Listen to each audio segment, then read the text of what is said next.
Perfect. One of the features I'm waiting with, they will allow to change the voice of that lady. Recording has started. Hey everyone. This is going to be a test for me. I'm not in Latvia at the moment, so the connection might be wonky and weird. We'll see how that goes. Afterwards, I will ask the feedback how stable connection was. About today, yes, as Anna said, write down the questions in the comments. Maybe don't rush writing everything down now, but a bit later. The whole presentation will be around 1 hour and a bit, and then we will spend some time discussing what you have in mind. One of the interesting things about the human resource management, the team questions, is that they are unique and very specific. Heard a lot of stuff, and I will try to cover these topics with examples. So we are 38. Shouldn't we be more? Yes, no, maybe, Anna? We should, but I think people will join as we go, as many of them rush home from work or vice versa. I see some people in car. Yes. In cars. Oh, so yeah, I have had many interesting encounters by giving lectures in Zoom. There are kids lurking from the other side. There are dogs. There are ladies just being on the beach, of course, driving home, being in the office, parallel Zooms, husbands and whatnot. Anyway, let's jump in to the presentation. All right.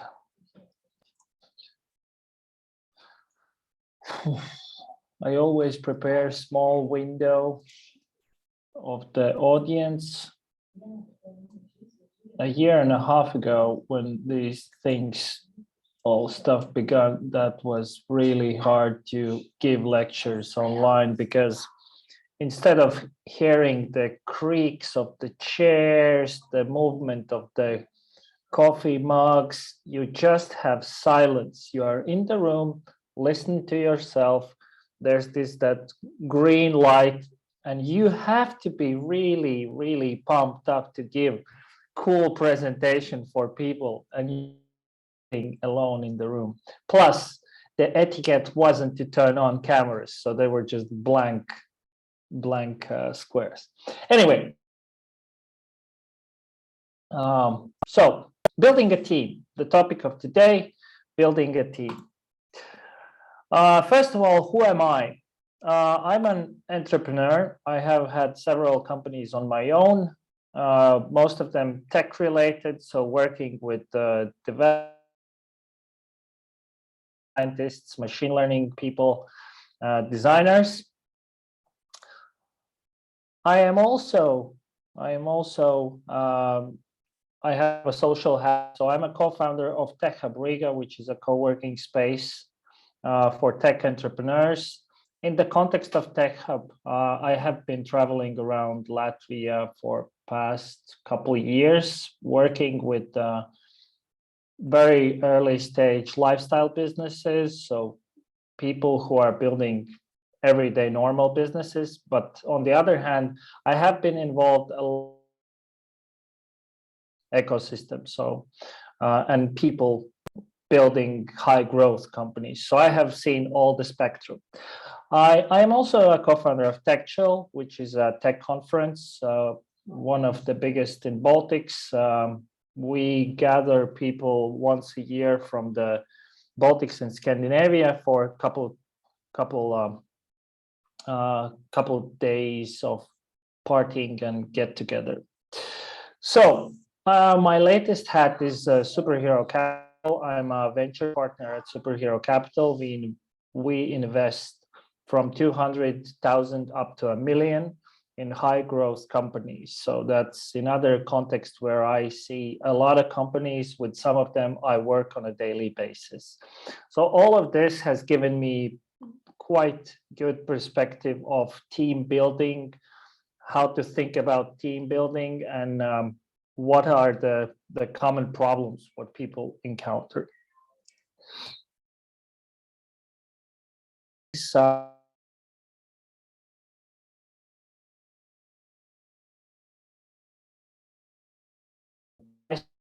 my and some practical parts, and we will conclude with Q&A.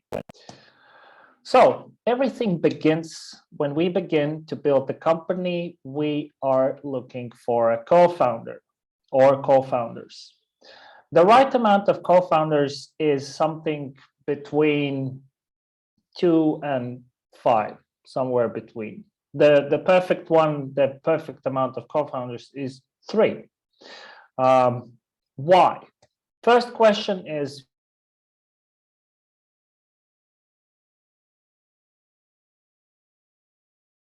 you're smart, you know everything. Why the heck do you need someone else?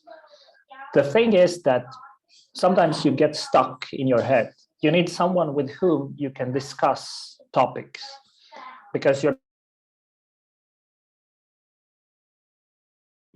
have to talk with someone. But there are times when you feel really down, it brings everything down. So one who doesn't let you go down the spiral shit, and if there's someone who could just grab you and pull you up, vice versa, when that person is down, then you're like, okay, hey, not everything is not as bad as you think. Here's the good parts, let's move forward. So it's really good to have some chemistry. I have built companies where I have a single founder, and I have other co-founders, and believe me, building company where there are other co-founders, it's much better. It's easier on emotional scale. Choose wisely with who. The mountain. Cool to drink glass of beer, of wine, or with your potential co-founder and just talk about, hey, wow, building a company, doing that stuff is so great, and you share some ideas and that part. It's totally different kind of story when you actually build a company. So building a company, it's a bit like a climbing a mountain.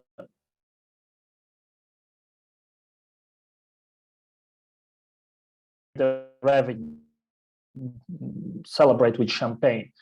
The problem is that at top, and so there are going to be problems, and there are going to be tough situations, and you basically are looking at someone with whom you would feel comfortable if the things are not turning out to work the way they should be. And you need someone with whom you both can solve these problems and share not only the good parts, but also the bad parts. Professionally complementary. You should have,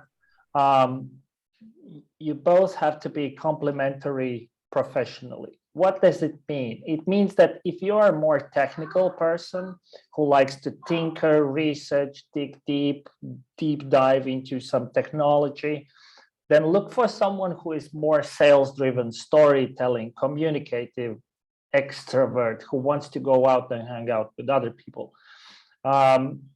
You won't be able to do that always, but just look for the traits in the co-founder which could complement your strong side. So that's how you build the team.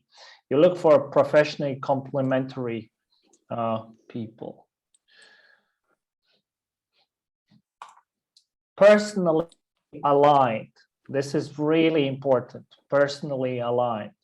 What does it mean personally aligned? That means that you are, with your values and your worldview, you have kind of similar attitude. Someone has the mic on, and now I have to check who's that.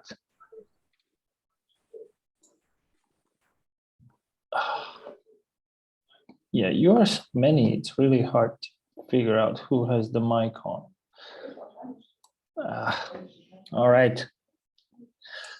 Personally aligned. What does it mean? I was asked, do we have to have same beliefs towards the politicians and political views? I said, no, you don't have to have the same views about politics, but you have to have the same opinion on that, the very fact that your opinions can differ. If you don't agree that your opinions can differ, you will fight over some bullshit stuff and not talk about the business. So being on the same page that our political beliefs can differ is something which is personally aligned. Ability to fail and recover. You're looking for a co-founder who can fail. There are people, and you definitely have met them, who never fail. They never fail. There's someone else to blame, the situation, the government, there's some other people, some other company, but they never fail. But building the company means that you are trying to do something new, which other people haven't done before. So there are going to be new situations, and sometimes you will fail with your decisions. So there are going to be failure, you like it or not. And you have to recover from it. Recover. There are people who have hard time to recover from the failure. I have experienced that situation where we failed, and I said, well, guys, we have to move on. And people resist. They're like, yeah, but we tried this thing for 2 months and it didn't work. And I say, well, we tried it, it didn't work. Here are our lessons learned. Let's move on. And they kept on coming back to that. We failed, we didn't deliver or something. So there are people who have a hard time to recover from the failure, or they cannot recover at all. Co-founder agreement. Yeah. Now, who's that mic?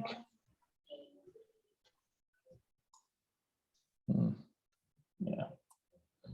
Someone has the mic on. Co-founder agreement. When you are establishing a company, everything is rosy and beautiful, and there are unicorns everywhere and rainbows and stuff. But a lot of times there comes a moment where some of the co-founders, one of the main reasons why companies split or just go out of business at the early stages, problems between co-founders. There have been plenty of situations where I have encountered that there are co-founder problems. Those problems can be regulated beforehand if you have co-founder agreement. What is co-founder agreement? Basically, it's an agreement between us as a co-founders about what happens if things don't go the way we have intended. What I have seen in the wild is that, for example, there are 3 co-founders. After 2 years, one of the co-founders just says, well, guys, I don't think this thing is going in the way I would like it to go, so I'm gonna leave.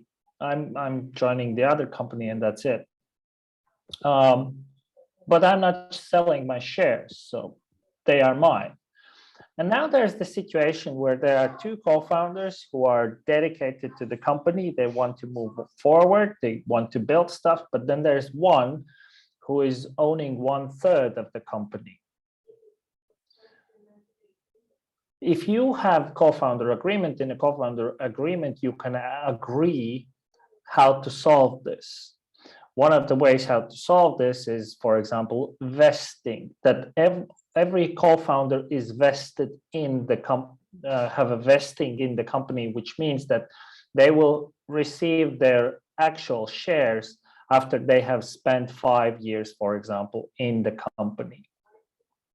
And if they leave earlier, then they have to sell some of the shares back to the company so the company can hire new person to replace this one. Co-founder agreements, highly suggest to Google them up. They are called shareholder agreements, I guess.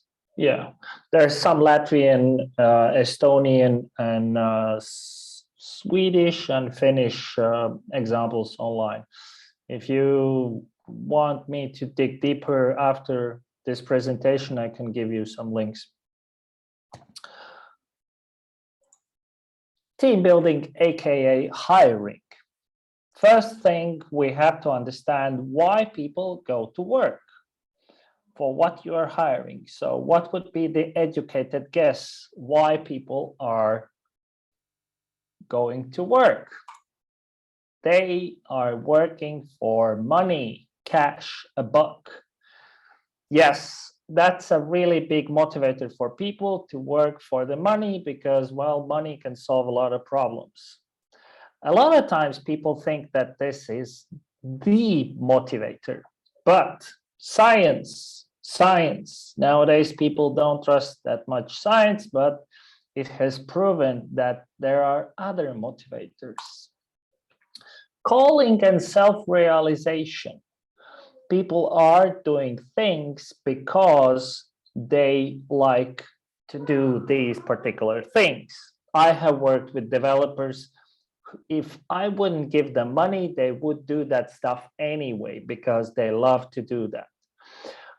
Money is a motivator until certain amount of cash for a particular person. It differs from person to person.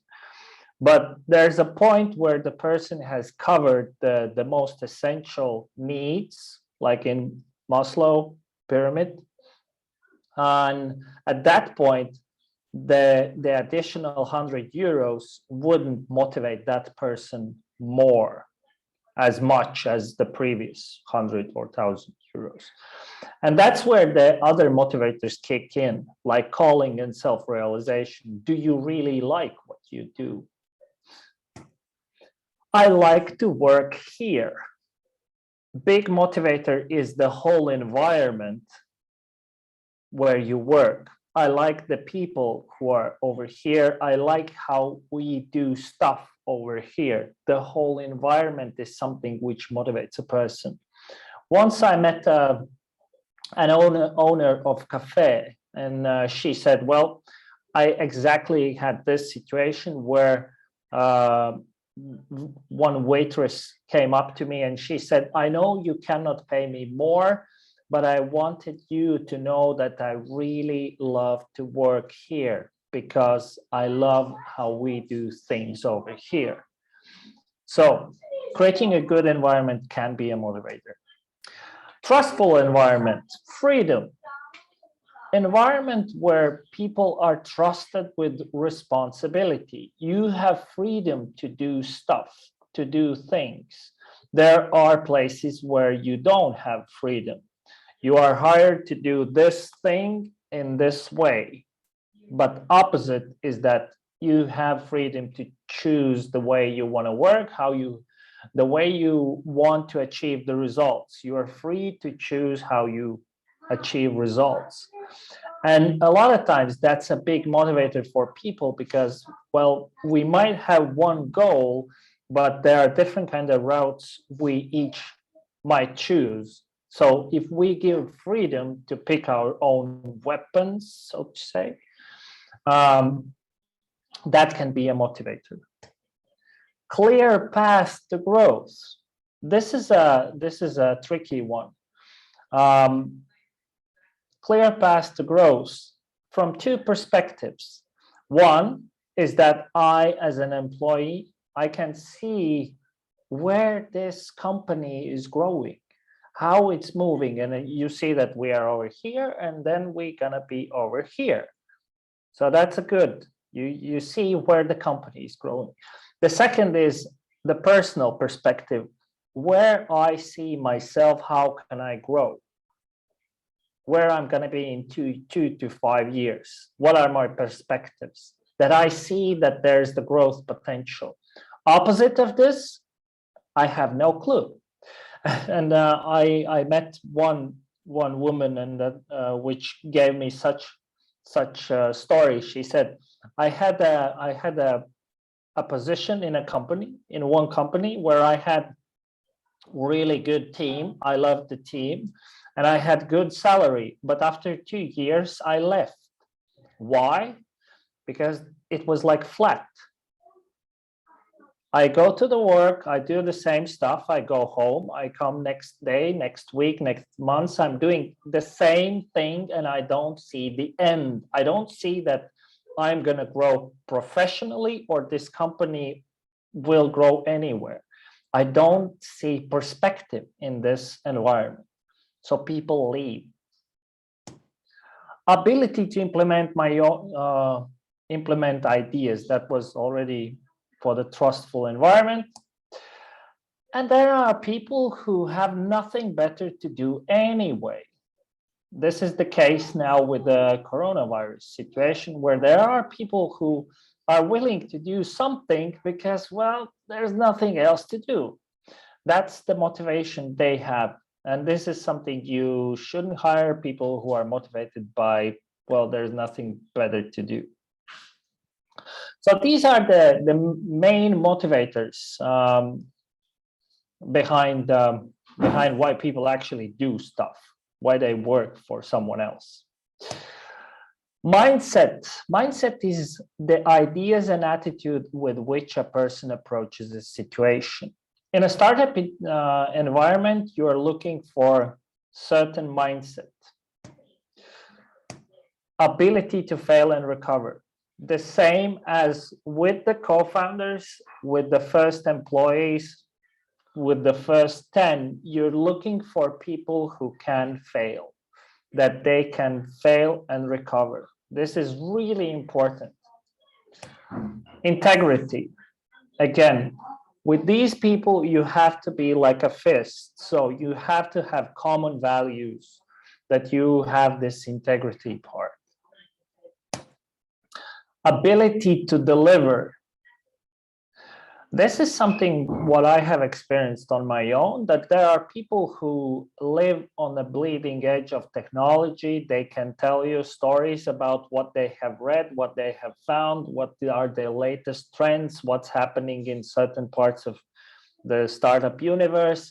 But when it comes to actually deliver, to build things or do stuff, then there's nothing. They have all the time the problems. There are challenges they cannot deliver. So be really cautious about people who can talk a lot, but then look how they can deliver. In English, there's this term, talk the talk, but not walk the walk. You are looking for someone who can walk the walk. Avoid pessimists and cynics. There's this saying, avoid pessimists and cynics. Their worldview is prophecy, so they fulfill their views.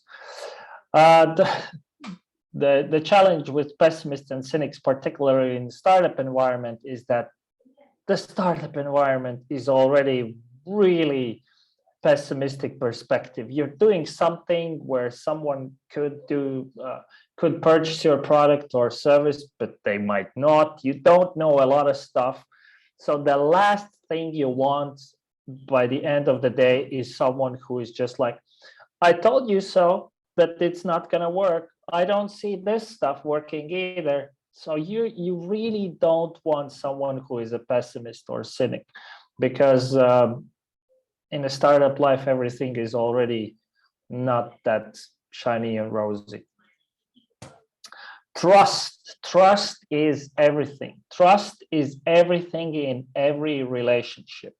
So trust is something you have to build. And once, if you fail with trust, then people start to question everything backwards.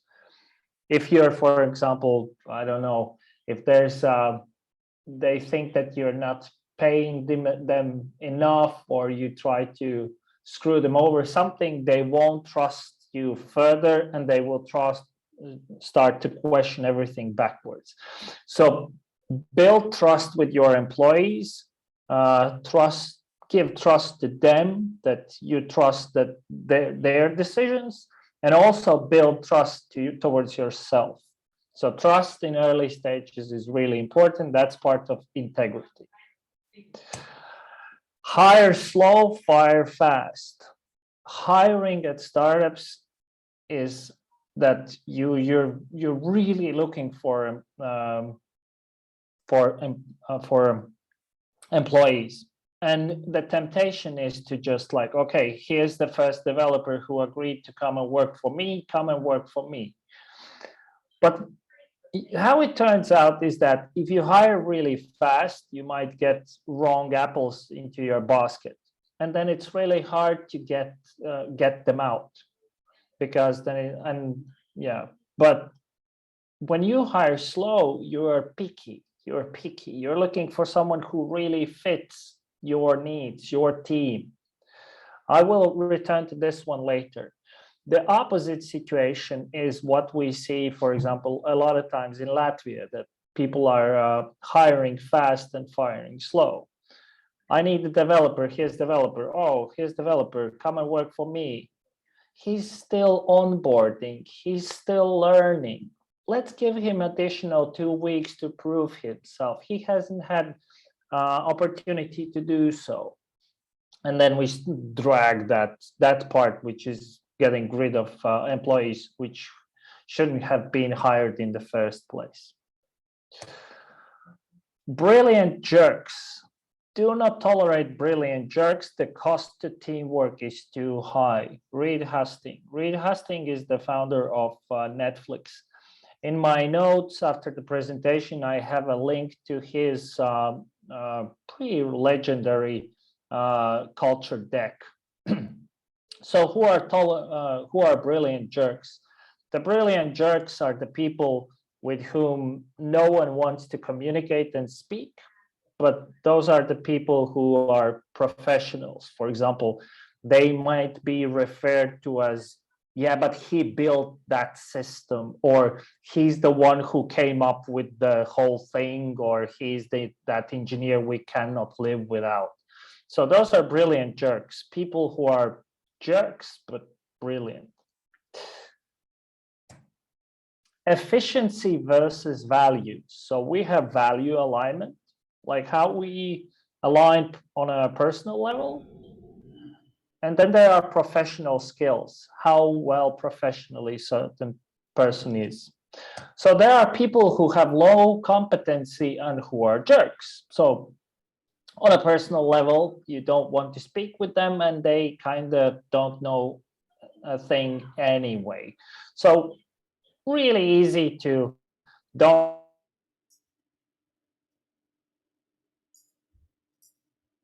Well, they don't understand things, and I don't get along anyway. There are people who have low competency, but who are okay. So those people might sometimes be referred as, he's not a bad person. So some kid has entered that one microphone room. If I would know who is the one with the microphone on, I could switch that off. Wrote you, whom is microphone on? Well, I can, Evgeny, I can mute you, but can I mute that person? Ah, maybe I can look in a person. Look in the comments. Look, it's Ansis Egle, guy. Ansis Egle. Ansis Egle guy with a microphone turned on. That guy. No, I muted. in participants list I saw. Now we have solved it. Sorry, let's move on. So there are people who are low competency, but okay. So those are people referred to as not a bad person. Maybe he could do something else. And then in the government institutions, these people are traveling around departments because he's a nice person. Maybe he can try something else. We don't want to let them go. Then there are people who have high competency, but who are jerks. So those are brilliant jerks. Those are the people who are professionals, but people don't want to work with them.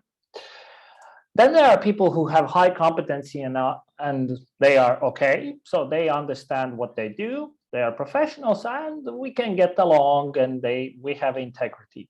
But then there are these rare unicorns. Those are the people who have high competency and they are okay. So they have really high competency, and on a personal level, we are like, wow, you're my brother from another mother. We are really aligned. And those are the co-founder material. Those are the people with whom you could work together and create company. Now, over here, we can see with whom we should work and with whom we definitely shouldn't work, like low competency and jerks. So what about the yellow part, the high competency, but jerks versus low competency, but okay? The interesting part, and this is a research, I guess that was from Navy SEALs, was that look for people with whom you can communicate. They might not be the best professionally, but you really want to communicate with people because you're solving problems. So people who have low competency, but who are okay, sometimes they also are the ones which just create that good environment at the company. Those are the people skills they have. The problem with the high competency, the brilliant jerks, as Reed Hastings said, the cost to teamwork is too high. I have heard countless stories where brilliant jerks in a mid to long term destroy teams because we are social creatures. We go to the office because, well, we have to work, but we also communicate with other people. And if there are a brilliant jerk, sometimes people don't want to go to the office because this is Monday, and on this Monday, I have a meeting where in that meeting is going to be that person. I don't want to go there. I don't want to communicate with this person. Over longer time, people just leave the teams because they don't want to work together with this person. So the cost to teamwork is really too high. Clients do not come first. Employees come first. If you take care of your employees, they will take care of the clients. Richard Branson. So the point here is that the employees are the ones which create the experience for your clients. And if the employees are not satisfied, they are not happy, they wouldn't deliver the great customer experience to others. And vice versa. If they are happy, most likely they will deliver that experience. Yeah, hire people for culture. That's the easy thing what people usually say. Hire people for culture. So culture. If we look online, what other people are saying, what is culture? Culture is what motivates and retains talented employees. Some Betty Thompson. These are actual quotes I found on the internet when I looked for the culture quotes. Be passionate about the culture and the business and remain positive because it inspires others. Barry Lieber. Very good quote. It's important to create a culture of innovation, one that both values and rewards risk. Barbara Lands.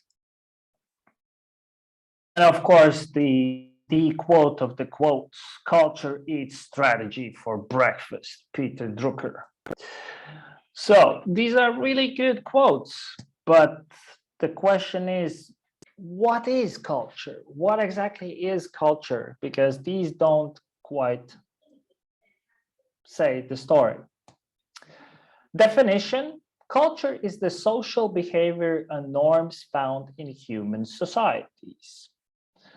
May sound really scientific, but in reality, there are two parts. There are social behavior and norms. This is what we do, how we react, and how we behave. Human societies is any group of people. Social behavior and norms in human societies. So, what are the different groups, human societies, we each as individual have been exposed and picked up some social behaviors and norms? The first social group we have had is our family. Our family when we were growing up. What were the relationship between parents and the kids? How the difficult situations have been resolved? How we celebrated stuff? What was our attitude towards others? How we treated other social groups outside our circle? These all build our social norms, how we look at the world, and what are our norms. There are people who lack this kind of experience, who haven't had parents, so they don't have this picture at all. So you might think something is really like obvious, but they haven't had this kind of stuff. So family is one. Of course, we have our own cultural heritage as a national part, as a country, for example. For example, in Spain, there's La Tomatina Festival, in India, Hola Festival, in Latvia, we have Song Festival, and we say, well, that's our culture. Well, those are more of a traditions. So those are traditions. And traditions are part of the culture, but they are not necessarily only culture. There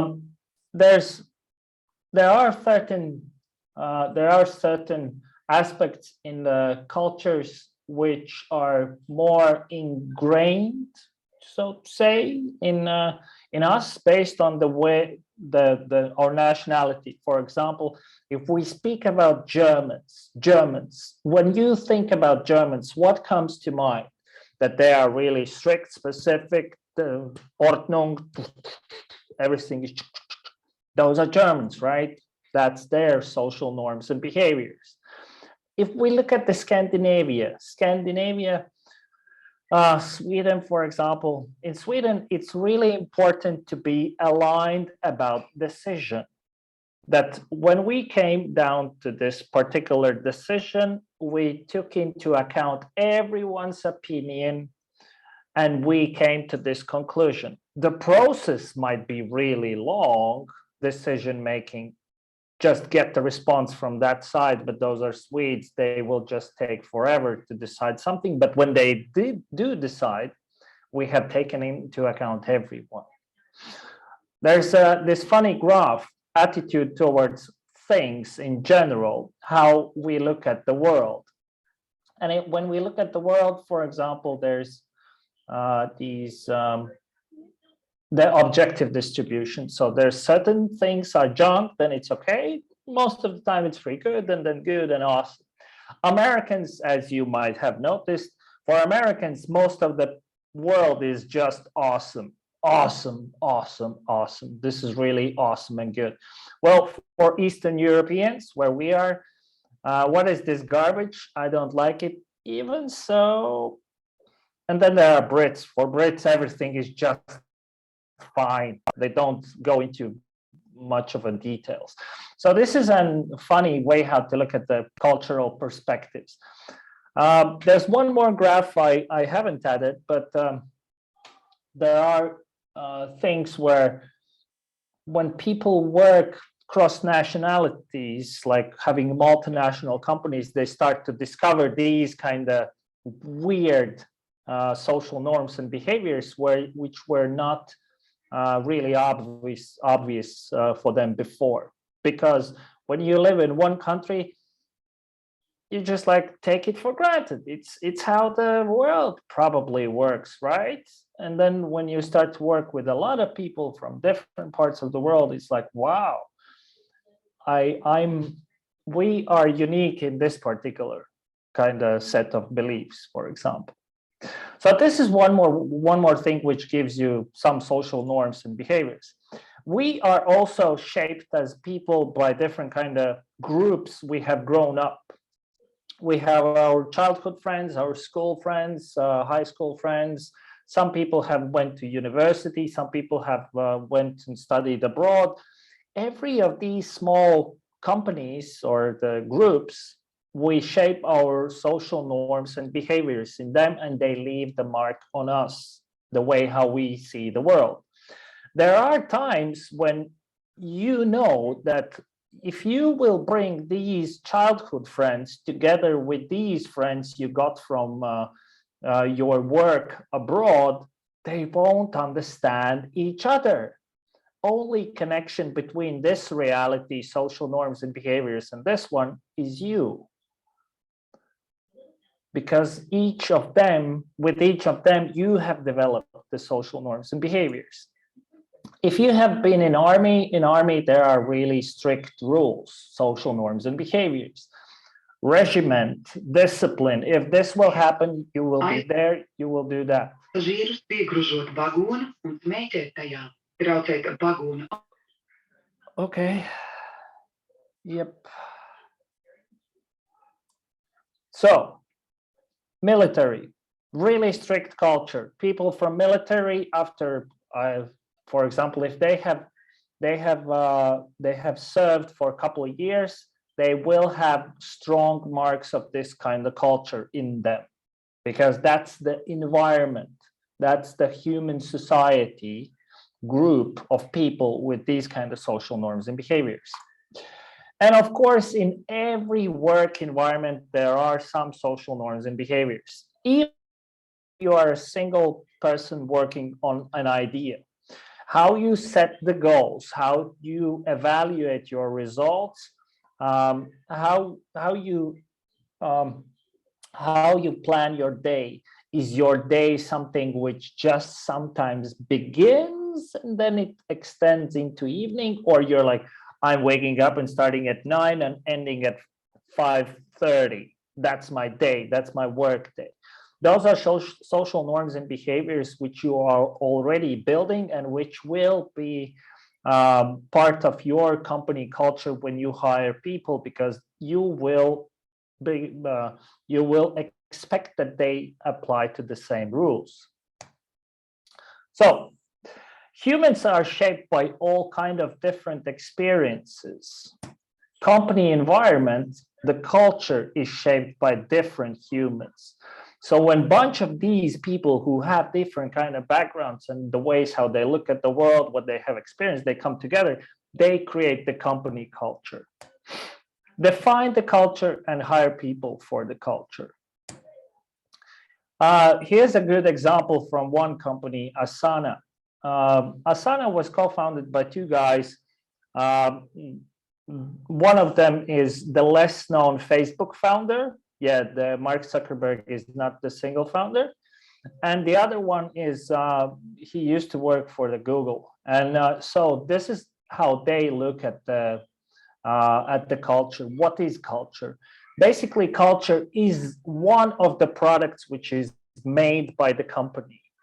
And if you think deeper about what exactly is the culture, it's our attitude towards each other, towards the product, towards the process, towards our clients. And it is the product out of which comes the final product, the service. And so we should not only take it for granted, but design, test, debug, and iterate on all the time. Look at the way how we work, not only what we are building, but how we are doing things in a mindset level. Values, setting the values. Values are something which helps you to make boundaries for your team. I have gone through the exercise of creating values for a couple of companies. Values are like a roadmap, how we do and don't do things over here. Setting the values says to everyone else what is and what is not the things we do over here. So in one company, one of my values was, it's okay to fail. It's okay to fail. So everyone knows that the failure is accepted. If I don't say aloud and I don't say to people, it's okay to fail, they will interpret on their own. From their past experience, they will think, well, failure is bad. I shouldn't fail probably. And they won't talk about it, but they will avoid failures. In one company, I had a value, we are not cheap. We are not cheap. Why? Because I started to see that people are starting to purchase services and goods which are cheap to save the money. And I was like, we are not cheap. We look for good solutions. We are not the cheap brand, so we are not using the cheapest products, but we are looking for good products which are coming at the bargain, for example. Values are not set in stone. Values are more of a roadmap, as I said, so you have to reevaluate them over time and work with the team on them. And they are made by the core team. So as a core team, 1-2 persons, you go through and you talk about what are our things, what we care for in this company, in this team, what are the aspects which are really important to us. Implement and review by all team. What if I fail? What if I failed? So, well, I tried to build the team and I failed. What now? So here's my story. I used to have a company called Reachly. We were building real-time behavioral analytics solution for e-commerce. A lot of analytics. We were able to detect in real time if someone who is clicking around the e-commerce site, what's the likelihood of purchase, and what's the context of a visit if someone is more of a researcher looking for something specific, or they are just window shopping and clicking around. And we did all that in real time. So what was my attitude towards the work? Well, pretty straightforward. We are all smart people over here, so people, let's work. Of course, I was wrong, and I encountered pretty big problems human resource wise. So what happens with people problems over the time? They start small and then they are like, that was an interesting situation. I didn't expect that person will do that thing, but and then over time it just becomes, well, like the situations are repeating, this stuff happens again, and then at some point you as a CEO, you have nearly full capacity thinking about this problem, about these situations, about this person. And I have spoken with a bunch of people and they tell this at some point you just think a lot about the situation. And of course I had to solve it, because if I'm the CEO and I don't solve it, then I'm not responsible for the team enough, and I should have been fired myself. So I had to solve this situation. How I solved it? Well, I went into the room with on one-on-ones with everyone in the team. At that time we were 4 or 5, I guess, and we spoke about the elephant in the room.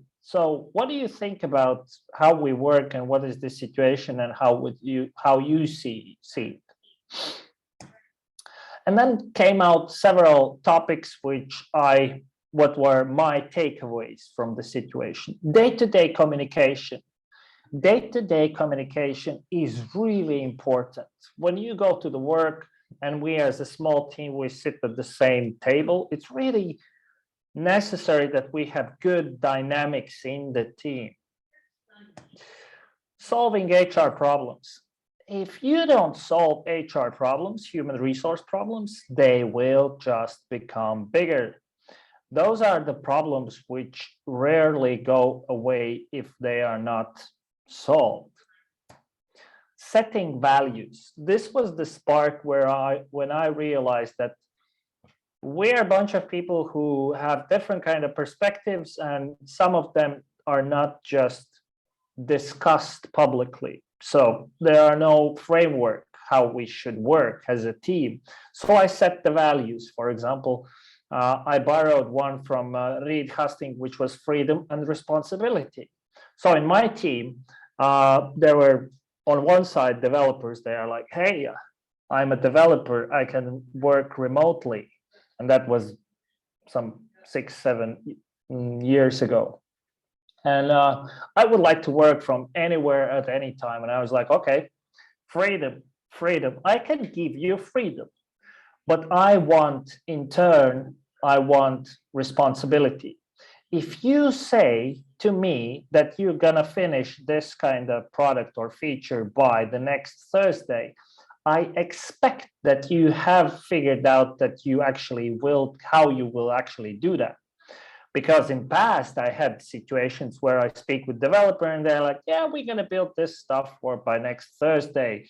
And the next Thursday comes and they're like, yeah, but I encountered that and that situation. There were this and that problem. And I was like, no, if you want to work remotely, come in at the office, whatever time. I want responsibility, that you take responsibility for your words. Before you set some sort of future date, you have done your homework and figured out how you exactly going to do and how realistic it is. So that was one of the values. Hire slow. So hire slow. We're back at the hire slow and fire fast. I spent half a year looking for developers. I encountered several times people who are good developers, but I just didn't have the feel that they might work. I had to let go a couple of people. I had to let go several people. I realized that it's not going anywhere. So sorry, guys. They are not bad developers or something, but there wasn't a fit. And they found other place. They work and they are still alive and kicking. So I spent half a year looking for developers. I went on a coffee or a tea with some developer I found online on LinkedIn or GitHub or Twitter or meetup groups. And I went to have a coffee with them. And after half a year, I found 2 developers who were willing to come and work for me. And they resigned from their job where they worked to come and work for me for less salary. I offered them less salary than in their previous job, and they resigned from the job to come and work for the less money. Might sound crazy, but the reason here is that I offered them freedom, what we spoke before, and self-realization. So developers, when they work at the bigger company, they work on stuff. You have specification and build this thing, and then you pass it along. But you're not always involved in a bigger picture. And there are developers who have this itch. I want to do stuff, bigger things. And I gave this opportunity. Rather than working on a single cog, I said, you can build the whole machine. Come and work for me. So that was a big motivator. But I spent really long time hiring these people. We failed anyway. I had spent way too much time on working with dealing with human resources and not focusing on a product. So we failed anyway. That company didn't go anywhere. We kind of failed. We started out new company. I found not only good employees, but I found people with whom I could start new companies, and we are still sticking together and work on a project. So that's the good outcome when you find not only employees, but you find someone with whom you feel safe to create new companies if things don't turn out. What are the risks? Results may vary if you let it go with the flow. As I spoke before, there are no companies without the culture. There is some sort of culture at every company. There are people who are naturals at creating good culture. So there are people who are just good at hiring people, and they will hire people who are just okay. They won't hire brilliant jerks because they are either experienced or just have this gut feel. If culture is set, it is hard to change. And it settles fast, first 10 employees or even earlier. When you hire employee number 11, he will do stuff most of the times he will do stuff what all the previous 10 are doing, because that's the way how we work over here. If they are borrowing coffee beans and bringing them to home, or bringing the A4 paper packets to home, or borrowing the pencils, whatever, then the number 11 will do the same, because that's the way how we work here. If everyone appears at the work exactly at 8:30, he will come at 8:30. If everyone else is just on a flexible schedule, he will be flexible. So set the culture. Some do's and don'ts. Think about your company, team culture, and environment. Number one, think about it. Think how you are creating this environment. It is okay to copy other company values if it works for you. I have borrowed mine. Some I have borrowed, some I have come up on my own based on our experience. Most of the company values what I have created and figured out have come from exact examples from our team experience. Like, this happened and this is something which shouldn't happen in future. And what we do things this way so it doesn't happen. Culture has to be defined or it will define itself. One-on-ones also with yourself. So one of the biggest takeaways I have had is the importance of one-on-ones. Finding time when you speak with people about general things, how the other person sees work environment. You're not talking about exact projects or things to do, but you're talking about how they see the work environment. What I have seen that if there are no one-on-ones in the company, there's a lack of medium to discuss our working environment. If you don't create this environment, and if your environment in work is only the kickoff meetings and Friday recap meetings and to do stuff and some Kanban or whatever things, which all are around actual doing things, if you don't have one-on-ones or other medium to discuss work issues, those issues just grow and then they explode. The most extreme cases, what I have encountered, what I last Friday, I spoke with one founder and he said, well, by the end of the Friday at 5:45, my head of sales came in and gave me a resignation letter. And that was a surprise. He gave me a resignation letter and I didn't expect that.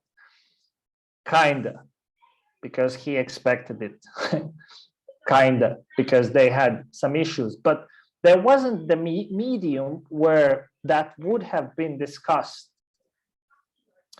Also with yourself, particularly when you are like 1, 2, 3 co-founders and you have worked for 1 year, it's important that you ask yourself, is this something I'm dedicated? Is this something I want to work on for next 5 years?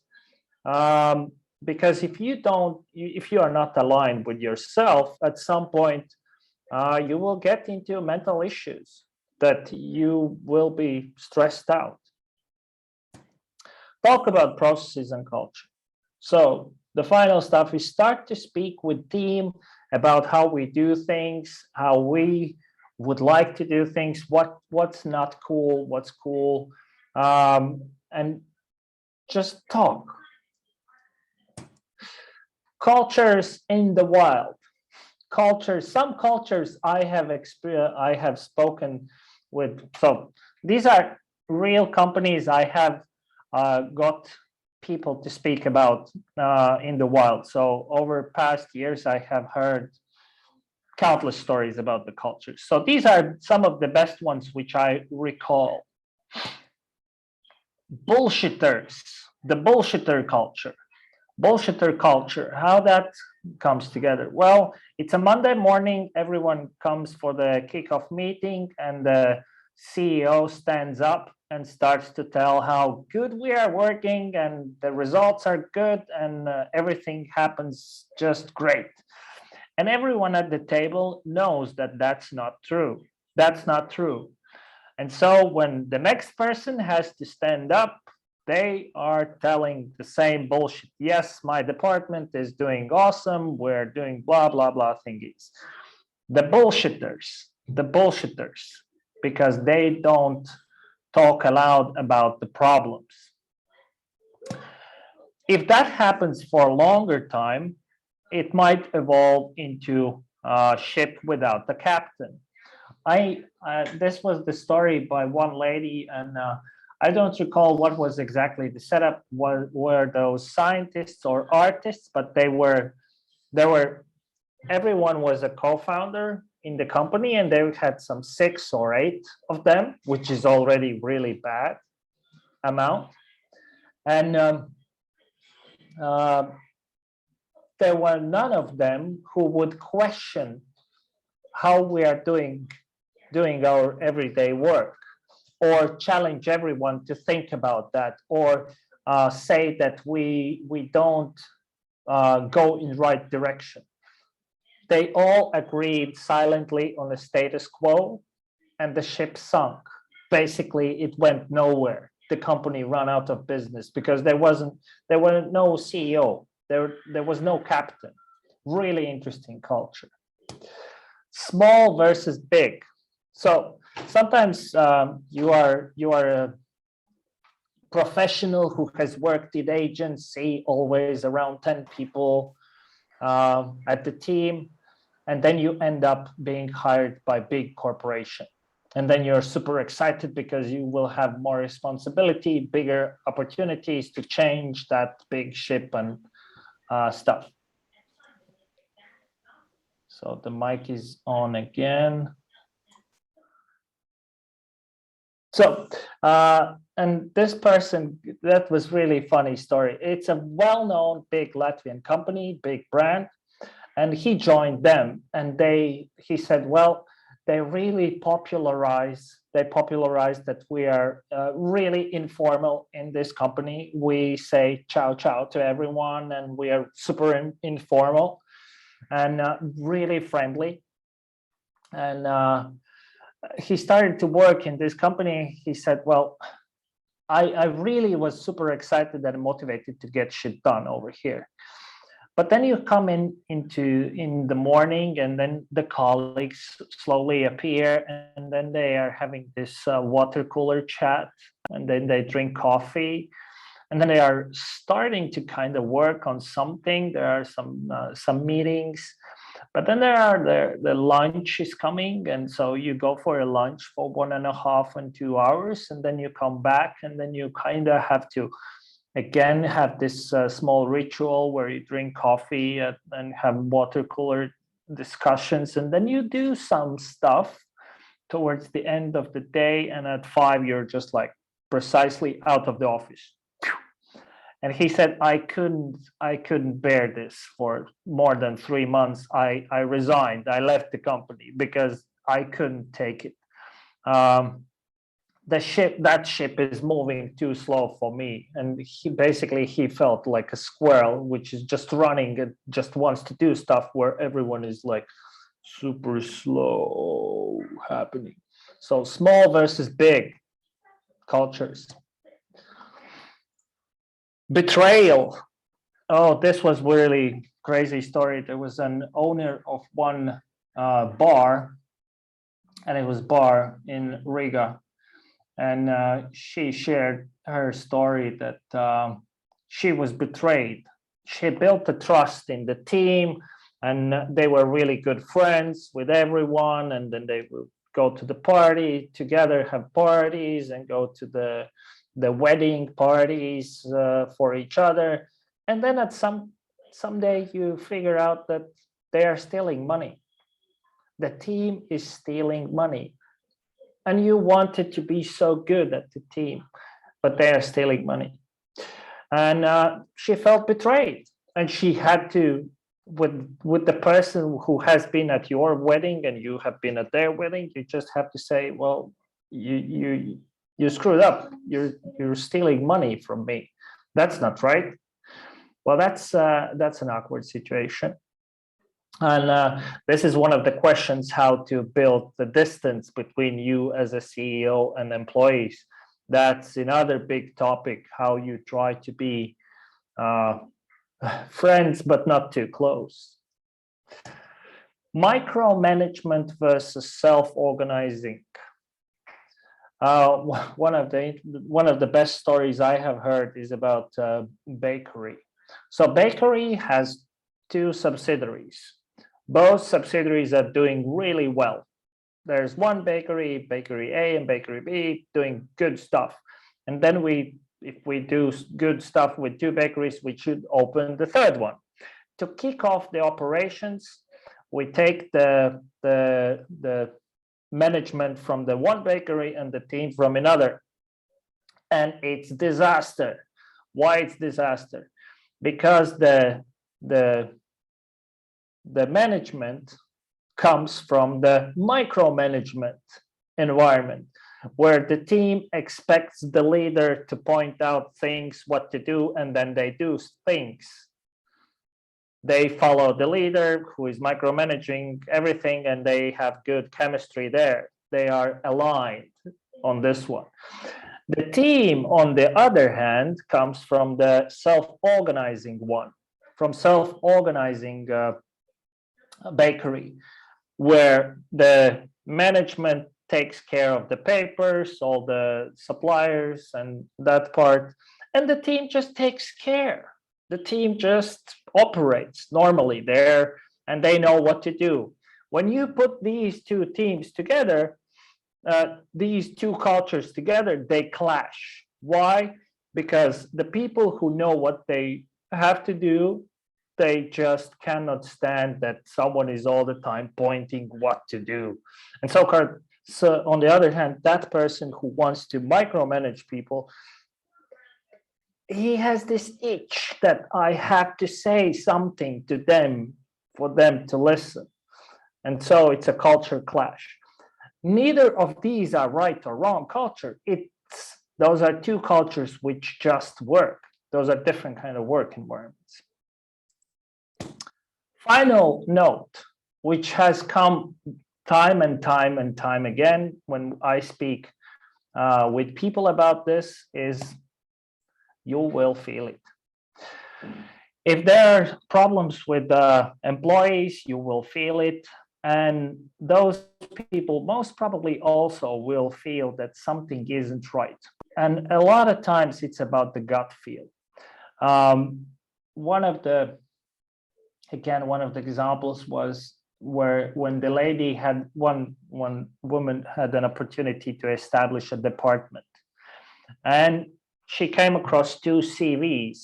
There are the really professional CV, and then there's the shabby one, not that great. But with that professional CV, she had not the chemistry. It didn't felt good. But that shabby CV, that was something that was pretty good feeling with that person.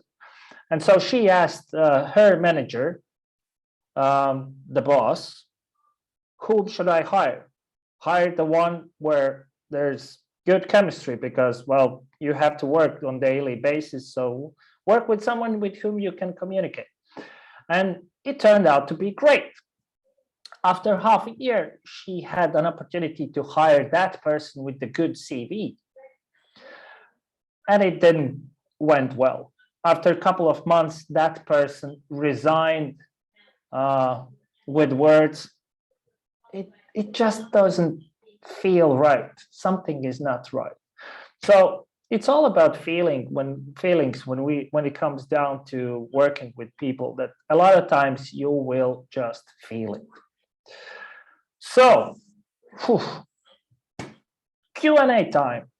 I have 15 questions in chat. So let's see what's in there. Maybe there's something valuable. I think for now, most of the questions are related to the mic problems or to the. Yeah, Hans has turned mic off. That's good.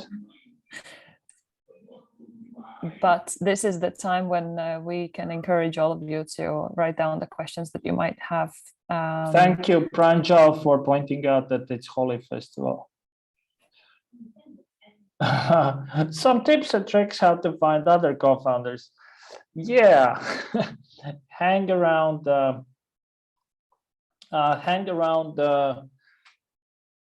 meetups, go to the hackathons, or other places where these kind of people are around. So finding co-founders is hard. It's actually hard. You have to be at the places where the things happen. But I don't have. Another thing is look for people on LinkedIn who you think are doing cool stuff, and you can just ask them, let's go for a coffee. I just want to expand my network, and I want to get to know new people. Those were my words when I went on my half a year hiring process. I reached out to those people not as a headhunter, I have a position for you, my man. But I went and I said, well, I'm expanding my network, I'm building a company, and maybe in future I will need someone. So would you be open to go and drink coffee or go for lunch? And those people were like, yeah, sure. Because there's no pressure that by the end of the meeting, we should have some sort of agreement. There was no pressure. It was just expanding the social network. Stock options, when? Stock options, when? Well, when you find someone who is good for a particular position, you just give stock options. Because, well, you want to keep that person for a long time. Is it realistic to start only as a one founder? Yes, of course. There are multiple people who have founded companies on their own. It's just a bit harder because, well, you are stuck in your head. There's no one else outside of your head who would challenge your perceptions and views. So you're kind of stuck. And your first employees might be your kind of half-baked co-founders. It's just hard. Yeah, Unsegler Open Coffee Club 10 years ago. Yeah, funny story. A lot of people actually found co-founders at the Open Coffee Club. How to build a team like a PayPal mafia. Oh, this is pretty easy. No, I don't have answer to this one. But those are that's again something where you end up in the right circles. So in my notes there are two books you should read. One is Atomic Habits, which is really popular now, and then the previous one about the topic was the Power of Habit. And in Atomic Habits, he mentions an example where there was a class of 10 people, and that was some physics or something, where 2 of those 10 people became astronauts. Fuck. But they became astronauts. And that's you are looking for ways to end up where the cool people hang around. So for example, now if you want to be around someone who potentially could change the world, go and hang around some crypto crowd.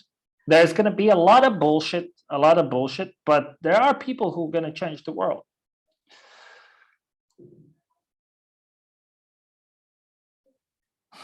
Yes, of course, there's someone who has company problems. How to split company when co-founder wants to move to new challenges. Yeah, if you don't have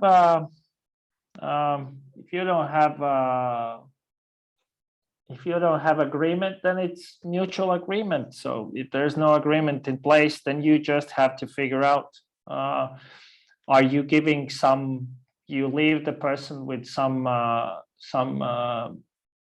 percentage of stock, or you buy out them over time, or something else. It's very individual. But for these particular questions, for these particular situations, shareholder agreement is really good. Any comments on ESOP? Pranjal, can you come back with this one? What the heck is ESOP? Any tips finding alignment with co-founders? Very rare and specific tech deep divers online without having an option of real-time live meeting. Well, a lot of the stuff happens now online. You can drink beer online. If that person is not okay to drink beer online with you, maybe they are not aligned, and there's no alignment. Play games together, do stuff. Go for a walk. Actually, that's one thing. Not having an option of real life meeting.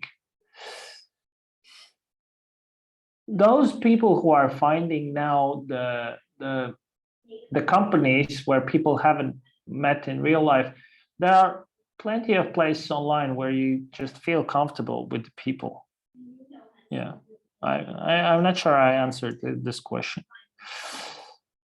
Anna, from the forum, how do you measure employee satisfaction on a regular basis? One-on-one meetings, quarterly surveys? It's more of one-on-one meetings. You are checking the temperature of the team. So how do you feel? Is that okay? And if you have built trust, people will open up when they are on one-on-one with you. If they feel that they can trust with you, with their opinion, and that they won't be fired because of that, they will share what they think. Quarterly surveys. Surveys are sometimes filled because they have to be filled. They don't cover it. Please tell more about co-founder agreement common models. Yeah, co-founder shareholder agreements. I recently shareholder. I will send a couple of links to Anna, and she will forward some materials. So you will have some links where you can do research. How far you can go without paying salaries? You can go really far. Are people ready to build MVP on their free time? That's all about dedication. There is no right and wrong answer. I know teams, for example, I'm building now Star Watcher with a co-founder where we don't have salaries, we have day job, and and we are dedicated to that, at least for now. Yeah. How to delegate jobs in a tiny startup and follow done tasks. How to delegate jobs in a tiny. You shouldn't delegate. There should be people who are like, I will do that. I will do that. I will just do that. So, Pranjal, you raised hand. Yes. Yeah, actually, about my question, it's like ESOP. Any comments on ESOP? ESOP is basically like if you're having a startup, and then if you want not to pay the salary of an Oh, employee. stock ownership plan. Okay. Well, that I answered. So yeah, so giving that kind of ownership, like by a few percentage. So what do you think this will gonna help us in building the best team, or any comments on this? Oh yeah, the stock options in general, that's an interesting question. It's kind of, again, culture question. In Latvia, people don't, at least for a while, they don't where I stock options in your bullshit company, just pay me salary. So it depends on the culture. And then there are people who are willing to do quite a lot just for the stock options, and they will really evaluate what's the salary versus stock options, because they have seen in the wild that there are like huge upside if this particular company wins. And particularly that works if there's someone who is getting stock options in the company where he understands how big it can become. So from the Okay, form, thank you. how do you get rid of the brilliant jerks? Especially when they play a crucial role in the daily operations. Well, that's the point, that the brilliant jerks play the crucial role in the daily operations. That's why they are brilliant, but they are jerks, but they are brilliant. They are jerks, brilliant jerks. You just fire them. You just basically fire them. You find a way how to get rid of them. And I have encountered it several times. The thing is that you're stuck with that. You're stuck with this person, and everything is bad, and nothing is good, and what will happen when he will leave, and you're just like, you're stuck. But when you fire that person or you get rid of it, now you have the capacity to think about the situations, and my guess is from these kind of situations that there are no irreplaceable people comes from, because I have encountered this situation and I found the replacement for the person, and I have seen other CEOs doing exactly the same, that you deal with the situation, and now you have mental capacity to think about. Now you have capacity to think and solve the problem and find a replacement for that situation. How would you go about building a fully remote asynchronous company culture? I don't really know. I don't know, Edwards. Regular check-ins, well, kinda I have. We are working at Superhero Capital. I'm sitting in Riga. Ivo is sitting in Tallinn, and the rest of the team sits in Helsinki, and we are checking in regularly. Then we have a couple times a year in-person meeting, and these are the things what I have heard from more than one remote team, that these are the things which are set up. And then of course it's the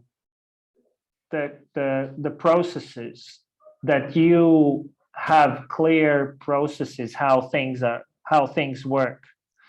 So yeah, something like that. Any more questions? There's one direct message or text. Or maybe not. Any more questions? How to deal with brilliant jerks was covered. That's always the question because everyone has had that kind of situation.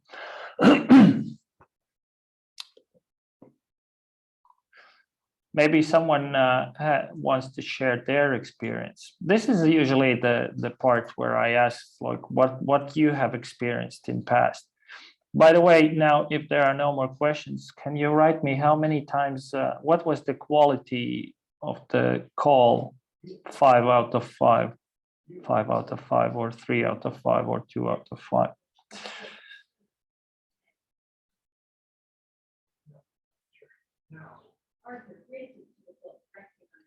Anna, do we have any questions? It seems that all of the questions have been covered. And I will let you know about the quality of the call afterwards, but it wasn't that bad as soon as everyone turned the cameras off, I think. You think so? Yeah, it definitely worked, I think. But we didn't ask people to turn off cameras. Yes, they offered that themselves, and then I encouraged them. Okay. Because normally I take the role of asking them to leave the cameras on throughout the session. So Oscar is asking, what about Sana Culture deck? I will send Anna the presentation. Probably. Yeah, the presentation, and also. And then there's gonna be the slide, the last slide. There are a couple of links there, so yeah, you can look there. Yes, if there are no more questions, I would call it a night, probably. But I see that there's one more rolling in. Can you take that one, Agnes? David asks about one-on-ones. I can highly recommend explicit needs topics. No, it's not okay. So, but that's I think that's. Do you have Slack channel for this one? Yeah. So this is actually, you could create a recap from lecture, and then people can share their own materials there. Yeah, as David says, elaborate in Slack. Yeah, for sure. Last question from Raimons. Does the co-founder should invest his money or just time? It depends. I have seen both models. So the people with typical investment case, you as a founder, you are investing your time, and investors are investing money. So that's the thing.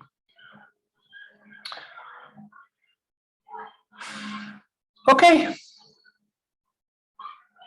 If that's it, I'm gonna say thank you to everyone, and also thanks for your patience with the technical issues. Don't get used to the model of switching off your cameras during the following sessions.